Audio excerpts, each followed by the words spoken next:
আজকে কিন্তু একদম পুরো বাঙালি রান্না। হ্যাঁ, আপনারা দেখুন, আলু পোস্ত, আলু ভাজা ডাল, খাওয়া হয়ে গেছে, আলু ভাজা অলরেডি খাওয়া হয়ে গেছে, বৌদি খাচ্ছেন।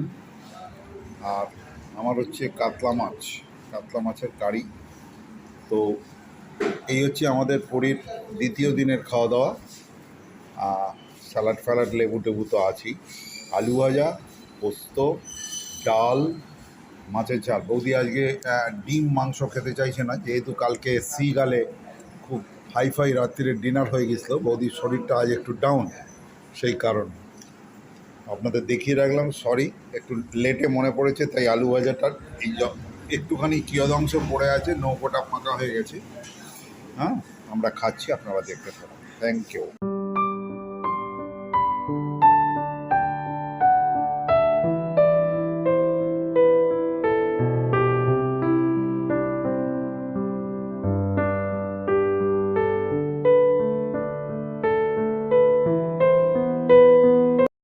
বন্ধুরা, কেমন আছো তোমরা? সবাই ভালো আছো তো? লাইফস্টাইল উইথ টিভির তরফ থেকে তোমাদের সবাইকে স্বাগত জানাই। আজকে একদম সেকেন্ড দিন। আজকে সেজে গুজে একটু সমুদ্রের ধারে যাচ্ছি। কালকে মন্দির হয়ে গেছে, ভালো করে পুজো দেওয়া হয়েছে। আবার সকালবেলা দাদা গেছিল, গিয়ে সামনে যে জগন্নাথ মন্দির, সেখানেও দাদা পুজো দিয়ে এসছে। দাদা তো একটু জানো তোমরা, পুজো পাতি দাদা যেখানে পারবে সেখানে যে প্রসাদ মশাদ নিয়ে পুজো দিতে আরম্ভ করে দেবে। যাই হোক, সেই সব আমাদের পাট চুপেছে। এইবার আমরা একটু সাজুগুজু করে নিলাম।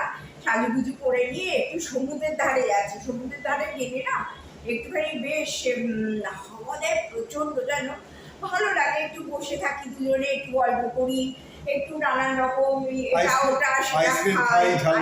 হ্যাঁ, এখনো কিন্তু বলছে না, সেই মনে আছে তো চপের কথা, লঙ্কার চপ মনে আছে তো? গরম বলে আমার কোনো কথা বলছে না। মনে থাকবে এরা আমার পুরোনো বন্ধুরা সবাই জানে যে দাদা লঙ্কার চপ খাওয়ার জন্য কি পাগলামি করে। তা যাই হোক, এখনো কিন্তু এই গরমের চোটে দাদার আর মুখ দিয়ে সেটা বেরোয়নি। দেখি, আবার দেখলেই হয়তো মন কেঁদে উঠবে, তখনই বলবে কিন্তু লঙ্কা চপ খাবো। জানি না এখন কি করবো। চলো সঙ্গে থাকো, গিয়ে তোমাদের দেখাচ্ছি। হ্যাঁ, তা এই কাকাতুয়ার সামনেই আছি। এখনো আমাদের কিচ্ছু কেনা হয়নি। কোনো ওই যে কি বলে ওইগুলোকে, ওই কাকাতুয়ার জিভে গজা কিচ্ছু কেনা হয়নি। তা কিনবো একটু। কালকে আমাদের রাত 10টা 10-এ গরিব রথ, যদিও সেটাও এসি, কারণ তোমরা সবাই জানো গরিব রথ এসি হয়, পুরো গাড়িটাই এসি। তা যেতে কোনো কষ্ট হবে না, গিয়ে শুয়ে পড়বো, ব্যাস একদম ভোরবেলা বাড়ি পৌঁছে যাবো। আবার পুনর্বসিত হবো, আবার কলকাতায় সেই গরম, আবার রান্নাঘর, আবার রান্না, আবার বাড়ি ঘর পরিষ্কার, ছাদ বাগান, সেই সব সঙ্গে নিয়েই চলতে হবে আমাকে। তোমাদেরও আমি যেমন পারি দেখাবো। আমার দেখো, এটা লাইফস্টাইল ব্লগ তো, সেই জন্যে আমি যেটা করি সেটাই তোমাদের সঙ্গে শেয়ার করি। মানে আমার খুব সাধারণ লাইফ, যেটা করি আমি তোমাদের সঙ্গে সেটা শেয়ার করি। আমার বন্ধুরা ভীষণ ভালোবেসে সেই ব্লগগুলো দেখে, সেটা আমাদের কাছে অনেক বড় পাওনা।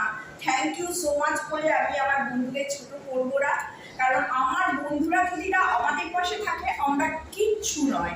অতএব আমার খুব ছোট্ট বেবি চ্যানেল, তোমরা চেষ্টা করো আমার পাশে থেকে দাদা বৌদিকে একটু এগিয়ে নেওয়ার। আর চলো, এখন না দিনের আলো আছে, সমুদ্র ধারে যাই, গিয়ে যদি তোমাদের একটুখানি দেখাতে পারি সমুদ্রটা, তা আমাদেরও ভালো লাগবে। চলো সঙ্গে থাকবে।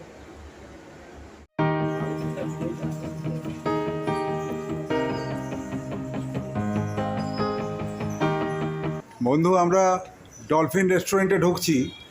আমি চেয়েছিলাম যাতে এখন পুরো ফাঁকা থাকে, মানে লোকজনের ক্যাওস চেঁচামেচি না হয়। এদের এখানে এটা হচ্ছে কন্ট্রোল টেবিল, এখানে দেবু বসে।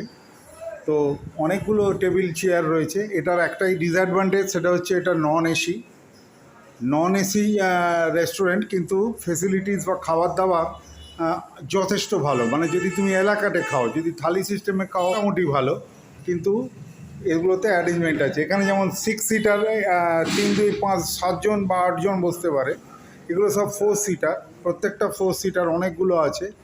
হ্যাঁ, আলো মোটামুটি আলোর অভাব নেই, ফায়ার এক্সটিংগুইশার, এখানে ঘড়ি, ওয়াশ বেসিন, এভরিথিং আছে। এটা হচ্ছে রান্নাঘর মানে কিচেন। কেমন রান্না হয় এখানে, ফ্রিজের সিস্টেম, ফ্রিজে জিনিসপত্র স্টোর করে রাখা, রান্না বাড়া। সকালে এঁচড় হয়েছে জানি, বা বিকালেও হয়তো এঁচড় টেঁচড় হচ্ছে। আর ওদিকে হচ্ছে হেঁসেল, অনেকগুলো ওভেন রয়েছে, প্রত্যেকটা ইন্টারকানেক্টেড, লোকজন কাজকর্ম করছে। এগুলো জাস্ট তোমাদের দেখিয়ে রাখছি, কারণ এটা ডলফিনের পার্ট, ডলফিনের রেস্টুরেন্ট। তো এগুলো দেখানোর হয়তো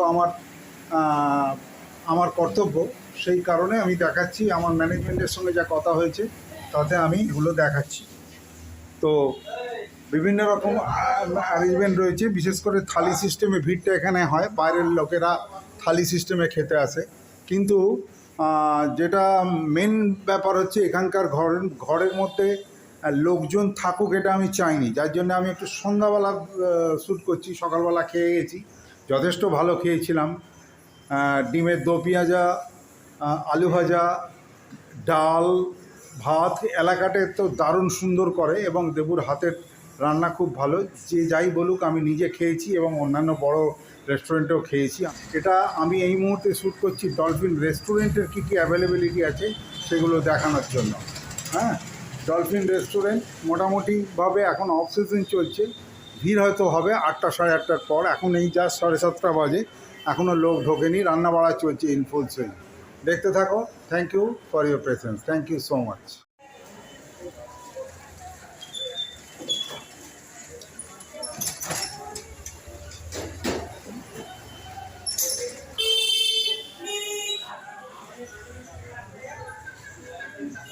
পরিচয় করিয়ে দিই, এই হচ্ছে আমাদের ডলফিন রেস্টুরেন্টের ইনচার্জ।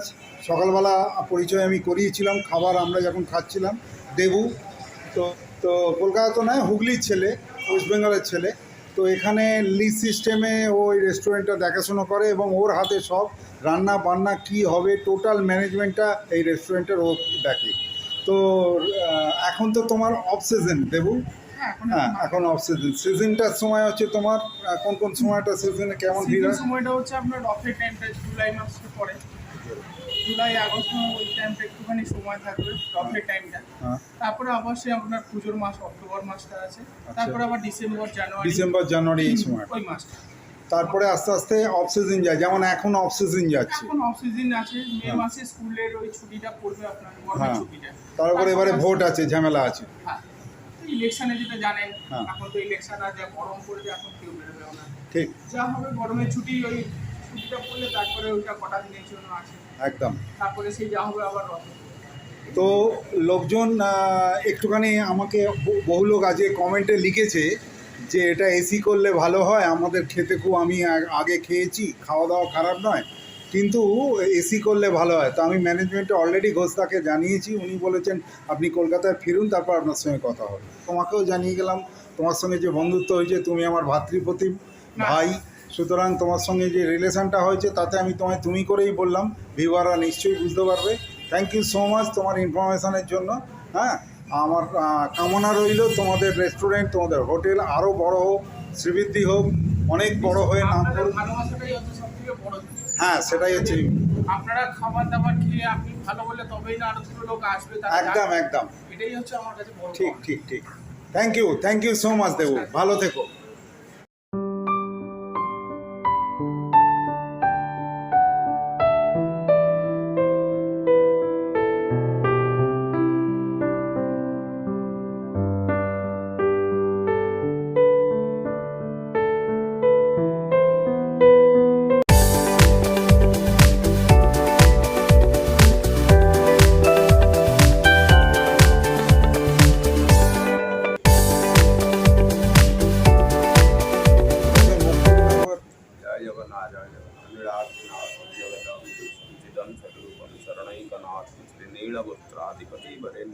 सुरेंद्रवंद्यम प्रणतोस्मि नीलाचल निवासाय नित्याय परमात्मने बलभद्र सुभद्राभ्यां जगन्नाथाय।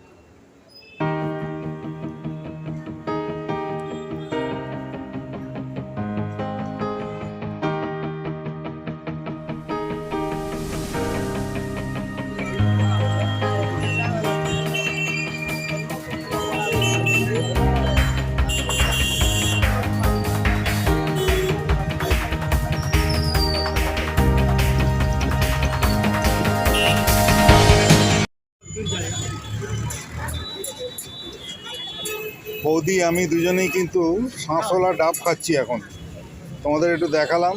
আর এখানে দাদা ডাব কেটেই চলেছে। হ্যাঁ, এই গরমে এর থেকে ভালো উপাদেয় খাদ্য আর কিছু হতে পারে না। মারাত্মক গরম আজকে। পুরী বেশ সেকেন্ড হাফে মেঘলা, যথেষ্ট মেঘলা, এবং তার জন্যে হঠাৎ করে টেম্পারেচার বেশি নয়, হিউমিডিটিটা মারাত্মক বেড়ে গেছে, মানে জামা কাপড় পরেও মনে হচ্ছে ঘেমে যাচ্ছে। তো তোমাদের দেখালাম আমার ডাব অর্ধেক, বৌদিরও প্রায় শেষের পথে। দেখতে থাকো, পরে আসছি। দারুণ লাগছে ডাবের জলটা খেয়ে, জানো তো, দারুণ। আর কিছু ভালো লাগছে না এখন।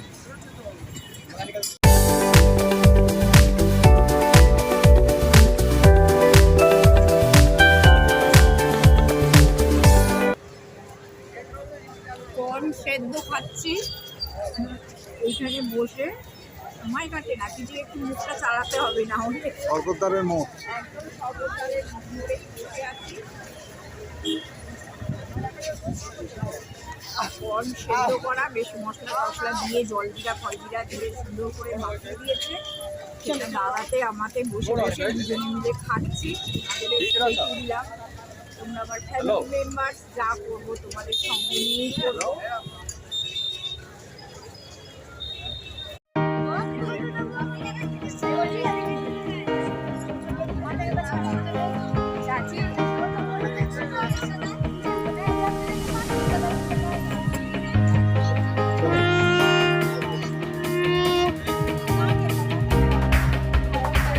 পুরী চিরাচরিত বিচ মার্কেট, তার একটা ছোট্ট ঝলক, ছোট্ট ক্লিপিংস তোমাদের দেখাচ্ছি। তাতে আমরাও সামিল। সন্ধেবেলা আজ একটু সময় পেয়েছি, তো হোটেল সোনালি সিগালের জাস্ট উল্টো দিকে আমরা ঢুকেছি। বৌদি সামনেই দাঁড়িয়ে। মাস হলো তোমার কারণে দেখা করতে এলাম, আমি লেনটা ভুলে গেছি। এই না না, পরশু দিন এসছি। কেমন আছো? বাড়ির খবর সব ভালো? Very good. তোমার জিনিস তো ঘরে ভর্তি। এবার এলুম তোমার কাছে দেখা করে যাবো না? ঠিক আছে, আমার কথা মনে আছে আপনার। হ্যাঁ, সেই ওইটাই বড়। আজকে এসছে? আমরা পরশু এসছি ধৌলিতে, আর আগামীকাল চলে যাব কালকে চলে যাবে? গরিব রথ।